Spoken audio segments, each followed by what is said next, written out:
On est d'accord là-dessus. Mais par exemple, quand vous visitez des petites églises de campagne, vous trouverez un nombre incroyable d'ex-voto, de gens qui remercient la Vierge, et qui probablement ont fait des prières et ont été guéris pour tel type de pathologie ou d'affection. Est-ce que c'est la preuve de l'existence de Dieu? Sûrement pas. Il y a des miracles à Lourdes. Est-ce que c'est la preuve de l'existence de Dieu? Sûrement pas. Il y a effectivement des miracles, c'est-à-dire des guérisons inexpliquées. Ce n'est pas parce qu'elles sont inexpliquées qu'elles sont inexplicables. Probablement un jour on découvrira pourquoi et comment il y a eu des guérisons. Et les traditions d'ex-voto, c'est vieux comme le monde. Vieux comme le monde. Quand on soigne par le théâtre et la tragédie grecque au 6e, au 7e siècle avant Jésus-Christ à Épidore, par exemple, les gens qui sont soignés sont guéris. Et ils sont guéris par le théâtre, et en même temps ils donnent des ex-voto pour remercier des dieux auxquels on ne croit nous évidemment plus. Donc je pense qu'il faut croire pour que quelque chose ait lieu, et je crois effectivement, d'accord avec vous, sur les potentialités de la parole, sur la parole comme d'une guérison possible.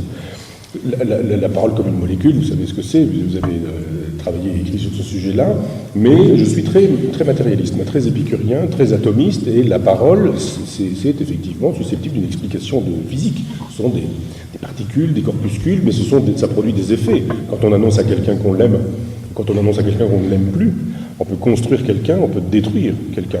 On peut lui dire « je t'ai aimé longtemps et voilà, aujourd'hui je ne t'aime plus, il y a une autre femme dans ma vie ou je ne sais quoi », et on voit bien les effets produits, les effets induits. Donc effectivement, la parole est redoutable. On peut faire des choses considérables avec la parole. On peut fasciner, détruire, construire, remonter les gens, détruire les gens, on peut être pervers, on peut les saper à la base, et je crois aux effets de la parole. Vous avez parlé à un moment, j'ai noté, parce que je voulais être sûr de l'expression, du travail de type psychanalytique. Travail de type psychanalytique. Moi, je souscris absolument à ça. Je souscris à un travail de type psychanalytique qui n'est pas freudien, mais qui effectivement considère que la parole doit être l'occasion d'une reconstruction des gens qui sont détruits. Et vous m'avez beaucoup aidé dans l'évolution de ma pensée personnelle avec les livres de vous que j'ai lus depuis celui dont j'ai dit qu'il m'avait marqué considérablement, sous le signe du lien. Et de fait, on comprend bien que la parole peut produire ce type d'effet, mais pourquoi pas avec la philosophie? Et c'est ma proposition. C'est ma proposition parce que la philosophie m'a sauvé. J'ai pris des gifles jusqu'à l'âge de 10 ans, j'ai été placé dans un orphelinat de 10 à 14 ans, il y avait des prêtres pédophiles. Aujourd'hui, ça semble un peu naze, mais bon, à l'époque, on pensait qu'on avait l'impression... Non, je dis ça paraît. À l'époque, on avait l'impression que ce n'était pas possible, et que quand on disait une chose pareille, c'était la seule chose qu'on avait trouvée pour se faire sortir de cet endroit. Après, etc. À 17 ans, je suis parti, j'ai quitté mes parents, et je vis depuis tout seul et indépendamment de tout ça. Et j'étais dans un sale état psychique. J'aurais pu devenir vraiment quelqu'un de pas bien. J'aurais pu faire des bêtises, des sottises, devenir délinquant.